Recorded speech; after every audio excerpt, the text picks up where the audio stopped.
Bom dia, alunos! Hoje, na nossa aula, nós vamos estudar um pouquinho sobre o sangue. Esse conteúdo ainda pertence ao aspecto da fisiologia do sistema cardiovascular. Então, vamos lá? Bom, o sangue, ele também é um tecido bem líquido, mas ele tem todas as características que um tecido tem. Ele possui células e material entre essas células. O sangue, ele faz parte de um dos tipos dos tecidos conjuntivos. E aqui nós vamos descrever um pouco mais sobre ele. Qual é a sua caracterização? De que esse tecido é formado? Ou seja, quais os componentes do sangue? O sangue, ele é formado na maior parte de plasma, 55% é formado de plasma, menos de 1% ele é formado de leucócitos e plaquetas, 45% ele é formado de hemácias. Uma grande quantidade de hemácias estão presentes, e são essas hemácias que dão a cor vermelha no sangue, quando todo esse sistema está homogeneizado. Se nós falarmos exclusivamente sobre as células ali presentes, retirarmos o plasma e descrevêssemos somente leucócitos, plaquetas e hemácias, em proporção, esses elementos figurados, nós teríamos 99,9% só as hemácias, enquanto que 0,1% seria as plaquetas e os leucócitos. Que grande disparidade de quantidade. Mas isso tem um porquê, óbvio. Então, aqui nós temos as plaquetas, aqui nós teríamos os leucócitos e aqui teríamos as hemácias. Nessa imagem de esfregaço do sangue, é possível verificar as hemácias, em que ela apresenta tamanho um pouco menor que os leucócitos. Outra coisa que a gente pode observar é que, enquanto os leucócitos têm núcleo, as hemácias não. Vamos entender um pouco mais ainda sobre isso. Todas essas células, elas têm a sua formação na medula óssea vermelha. As células possuem geralmente um tempo de vida. Dessas, as hemácias vivem de torno de 90 a 120 dias, enquanto que os glóbulos brancos um pouco mais. Mas de todas elas surgem de uma célula pluripotente, uma célula indiferenciada, que pode formar vários tipos celulares diferentes. Essas são as células-tronco. Essas células-troncos, também chamadas de hemocitoblastos, pois ela vai formar as células sanguíneas, vão formar outras células precursoras das células sanguíneas, tá? Cada um com seus respectivos nomes. Essas células precursoras passarão por um ciclo de mudança, de multiplicação e mudança de estrutura, chamado de hematopoese, formando ao final as hemácias, formando ao final os glóbulos brancos, os diferentes tipos de glóbulos brancos, e formando as plaquetas. Vamos estudar mais um pouquinho sobre elas. As hemácias, quando elas são jovens, elas são chamadas de eritroblastos e elas possuem núcleo. Elas precisam do núcleo para poder formar a sua principal proteína, chamada hemoglobina, pois é a partir do núcleo que o RNA mensageiro é produzido. e ela precisa dessa estrutura para o comando e produção da hemoglobina. Quando a hemoglobina está toda formada, essa célula jovem, esse eritroblasto, ele vai mudar para eritrócito, também chamado de hemácia. Essa hemácia vai perder o núcleo nesse processo de transformação. E por isso o tempo de vida dela é reduzido de 90 a 120 dias. As hemácias têm a sua função justamente por causa da hemoglobina que está ali presente. Proteína que oferece a coloração vermelha a essa célula. A proteína da hemoglobina é uma proteína formada de 4 subunidades, 4 porções, unidas por um radical M, na qual tem como elemento o átomo de ferro. Por isso que a ausência do ferro vai dificultar a produção da hemoglobina. E a pessoa vai ter problemas com essa baixa hemoglobina.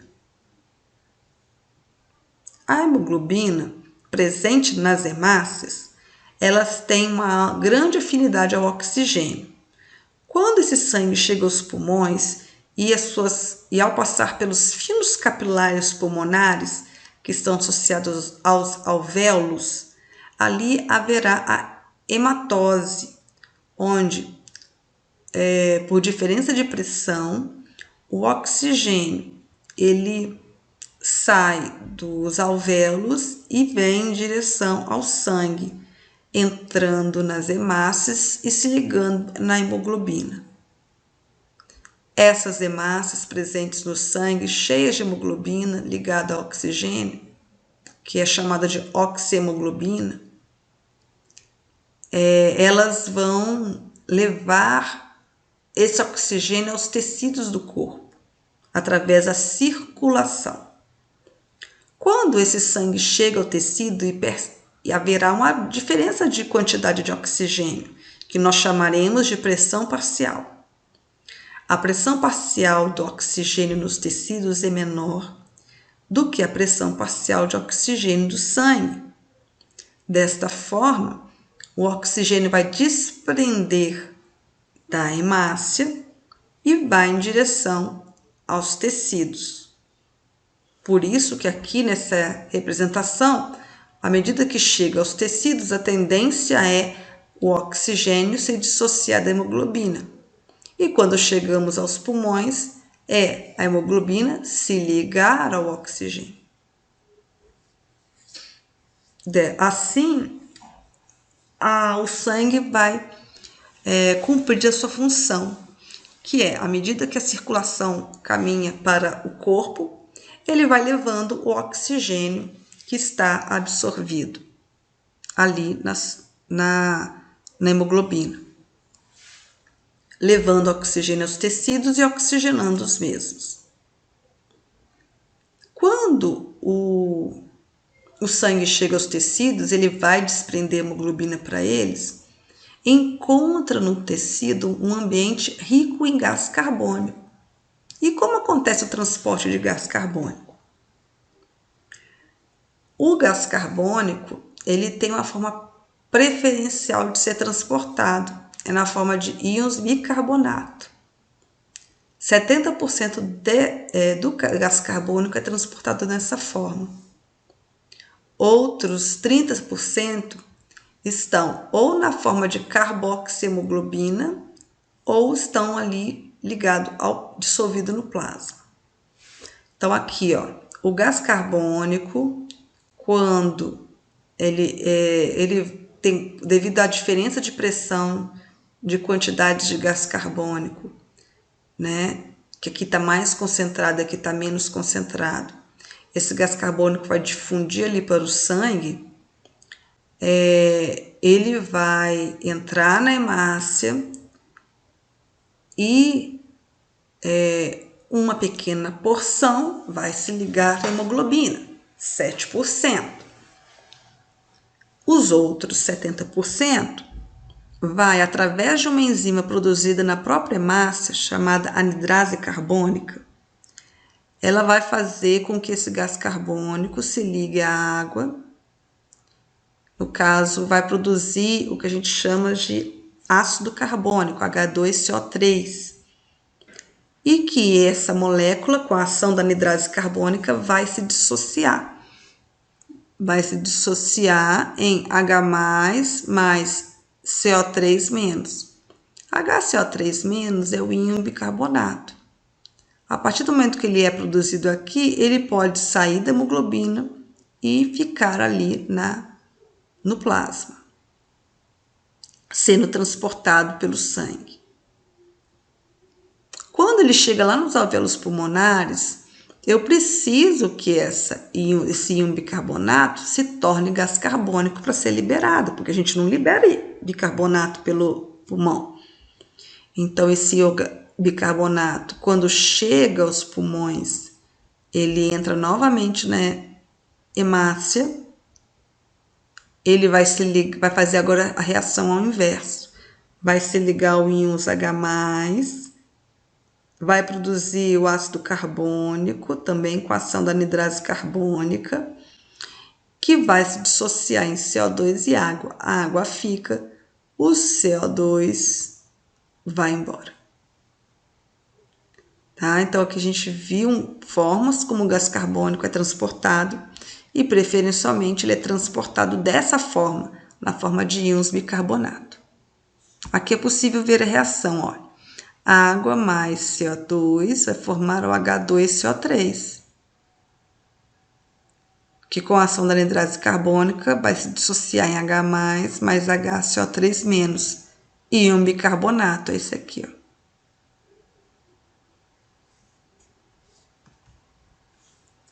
Você já deve ter ouvido falar sobre o monóxido de carbono. Ele foi muito divulgado, difundido, quando acontecem alguns acidentes onde as pessoas inalam monóxido de carbono e em pouco tempo morrem devido à asfixia. Por que isso acontece? Bom, a hemoglobina, ela se liga, ela tem uma certa afinidade, uma boa afinidade ao oxigênio e uma média ou relativa baixa afinidade ao gás carbônico. Por isso, ela sempre vai preferir transportar o oxigênio ao invés do gás carbônico. Mas, se inalado o monóxido de carbono tem preferência à hemoglobina. Na verdade, a hemoglobina tem preferência a ligar a ele, tem maior afinidade à hemoglobina, muito mais do que o oxigênio, 200 vezes mais que o oxigênio. É a afinidade do monóxido do carbono. Por isso, ele vai se ligar e não vai permitir que o oxigênio se ligue à hemoglobina, devido à presença dele ali. Quanto mais a pessoa estiver inalando o monóxido de carbono, mais ele vai estar presente nas hemoglobinas das hemácias e menos oxigênio, até o momento em que esse sangue transportado tem tão baixa quantidade de oxigênio que começa a haver alguns sintomas, como confusão mental, convulsão, a pessoa vai sentir as articulações paralisadas, dormência, a pessoa vai ter dor de cabeça, até que ela não consegue mais se mover, ela vai entrando num estado de desmaio e ela morre. Então, existe uma sequência aqui que, se ela perceber e chamar ajuda, pode ainda reverter a situação. Caso contrário, em poucas horas leva ao óbito. Por quê? Porque por mais que você esteja respirando, o oxigênio não está se ligando à hemoglobina, porque o monóxido de carbono está ligado a ela e ele não se desprende, ele fica ali.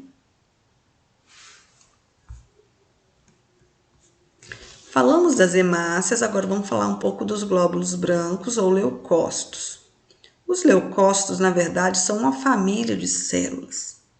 Nós temos os monócitos, esses é uma classe de glóbulos brancos que, quando produzidos, ele migra para os tecidos E ao migrar para os tecidos, ele muda de nome, ele é chamado de macrófago. Alguns lugares, como o fígado, levam nomes ainda mais difíceis, como células de Kupfner. Então, mais de uma forma, a função é a mesma. Os macrófagos são células de defesa fagocitária. Eles englobam a partícula estranha ou micro-organismos, como se estivesse engolindo, e ele digere essa partícula. Outro grupo de glóbulo branco são os linfócitos, que tem 3, claro. Aqui eu vou citar as 3 principais. Nós temos os linfócitos B, os linfócitos T auxiliador, linfócito T citotóxico. Os leucócitos, de modo geral, eles trabalham com a nossa resposta imunológica, a nossa defesa do corpo. No caso dos 3 tipos de linfócitos, cada um age de uma forma diferenciada. É possível ver nessa representação que os linfócitos B, eles têm uma ligação, a sua função é anular, destruir os micro-organismos que estão ali extracelularmente, um vírus, uma bactéria, e ele elimina o quê? Ele elimina anticorpos específicos que vão neutralizar aquele organismo, bloqueando a sua função. Existem também, como eu falei, os macrófagos, que vão envolver e englobar micro-organismos estranhos. Eu vou ter, para ajudar esse macrófago, ativá-lo de forma mais específica, os linfócitos T auxiliares. Esse linfócito se liga a proteínas, né? Ele tem estruturas de afinidade com a proteína das membranas dos macrófagos, ativando estes a fazerem a digestão, a fazerem a destruição desses organismos, tá? E muitas vezes eles podem, inclusive, ceder partes deles para a ativação de outras células. Então, ele vai ativar os macrófagos para que elimine os micro-organismos fagocitados. Outro interessante é esse linfócito T citotóxico. O próprio nome diz citotóxico, ele é tóxico à célula. Por que isso? Existem alguns tipos de organismos, micro-organismos, que eles são intracelulares. E nesse caso, eles estão dentro de uma célula. Linfócitos também é uma célula. Como que ele vai fazer? Ele vai entrar lá dentro para destruir? Não. Uma vez identificada esta célula, porque essa célula ela emite sinais. Os linfócitos T citotóxicos, eles ativam o processo de apoptose e morte celular. Então, ele vai ativar para que essa célula entre num processo de morte e, com isso, ela vai destruir os micro-organismos ali presentes. Viram como é que nós temos linfócitos agindo de forma diferenciada? É assim que eles agem. Outra estrutura dos elementos figurados do sangue são as plaquetas ou trombócitos. Aqui nós podemos ver a situação delas. Quando nós fazemos um certo corte, o que nós temos é a saída do sangue por esse corte. Isso não pode acontecer de forma contínua. As plaquetas, elas recebem sinalizações presentes desse corte e vai produzir uma rede que vai reter essas células, como podem ver aqui, formando o coágulo. Como isso acontece? Como é que essas redes aqui se produzem? Elas são produzidas pelas hemácias, elas são produzidas pelas plaquetas. Na verdade, é como fazer um chocolate quente. Quando nós colocamos maisena no leite, depois de ferver em certa temperatura ele não engrossa, é como assim, os ingredientes estão ali, em certas condições, que no caso a temperatura, ele engrossou por causa das condições de temperatura que são o elemento causador disso. Nesse caso, os elementos que vão formar o coágulo já estão presentes no sangue. A gente tem a protrombina e o fibrinogênio, duas proteínas importantes ali no plasma sanguíneo. O que acontece então? O que acontece é que o corte faz com que as células feridas por esse corte produzam um elemento, tá? Vão produzir um elemento ali ativador das plaquetas. As plaquetas vão liberar uma substância chamada de tromboplastina. A tromboplastina, ela vai fazer com que a protrombina ali do plasma, nessa região, e com a presença de cálcio, se transforme em trombina. A trombina faz com que o fibrinogênio se transforme em fibrina. E essa fibrina é o coágulo. É uma rede de fibras que vão dar o coágulo. Ele é definitivo? Não, ele é transitório. Uma vez que o tecido reconstitui, ele elimina esse coágulo. Ok? Bom, espero que vocês tenham entendido essa aula. Estarei na próxima aula para tirar as dúvidas e fazer os exercícios. Então, até mais e um bom dia.